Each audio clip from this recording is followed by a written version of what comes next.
जातिगत जनगणना आपको भी ऐसा लगता है कि एडवांटेज प्लस पॉइंट कांग्रेस के लिए, क्योंकि धर्म के मामले में और हिंदुत्व के मामले में, चाहे वो राम वनगमन पथ की बात हो या माता कौशल्या के मंदिर के जीर्णोद्धार की बात हो या फिर आदिवासी इलाकों में जो उनके देवी देवता हैं उनके लिए मंदिर बनवाने की बात हो, कहीं पर भी तो पीछे नहीं है भूपेश बघेल।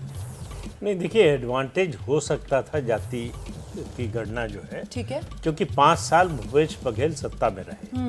अगर वो सत्ता में रहते हुए शुरू भी करवा दिया होता, अगर जैसे नीतीश कुमार ने शुरू कराया और उसकी रिपोर्ट जो है सार्वजनिक कर दी, तो विपक्ष में जो है वो वादा करे तो समझ में आती बात, लेकिन जो सत्ता में है वो वादा करे कि हम अगली बार आएंगे तब कराएंगे, तो लोगों को थोड़ा सा कम भरोसा होता है कि आप थे तो आपको कौन रोक रहा था, किसी ने रोका तो नहीं। तो इसलिए वो मुझे नहीं लगता कि उसका कोई एडवांटेज मिलने वाला है। ठीक है, अगर करा लिया होता तो निश्चित रूप से मिलता। ठीक है, तो दूसरी बात यह है कि देखिए, बीजेपी अपने हिंदुत्व के पिच पर कांग्रेस को ले आई, ये बीजेपी की एक बड़ी उपलब्धि है। हाँ। अब सवाल यह है कि असली कौन है, इसमें लड़ाई होगी असली और नकली की। जी, कि किसका जो है ये मुद्दा वास्तव में पहले किसने उठाया। हाँ। बीजेपी लंबे समय से राम मंदिर के लिए आंदोलन करती रही है। हाँ। एक उसकी हिंदुत्ववादी पार्टी की छवि है।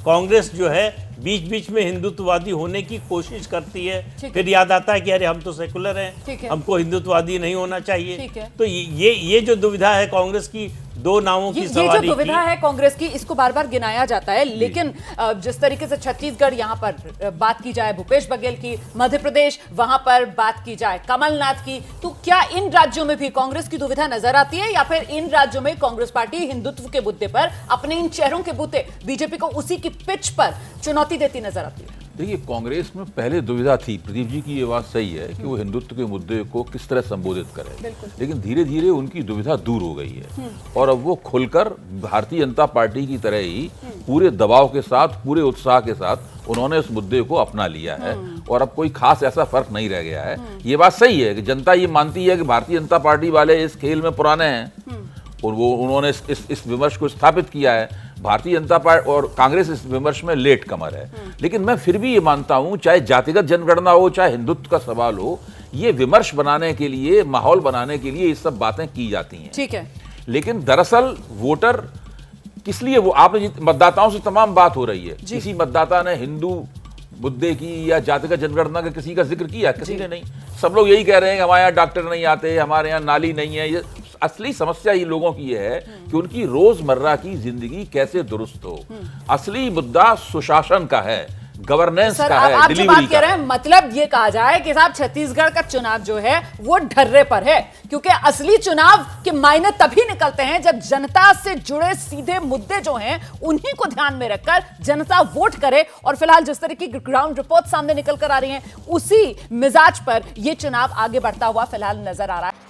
जब सियासत के शोर में खबर खोने लगे, जब सूचनाएं कम, हंगामा ज्यादा होने लगे, तब जरूरी है संविधान के पन्ने पलटना, खबर की तह हटाकर आगे निकलना।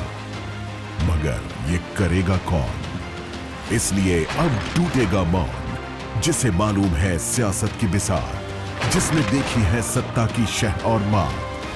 पक्की खबर, सच्ची बात, 1 घंटे सिर्फ आपके साथ, भारत की बात, रोहित सिंह सावल के साथ, सिर्फ एबीपी न्यूज पर।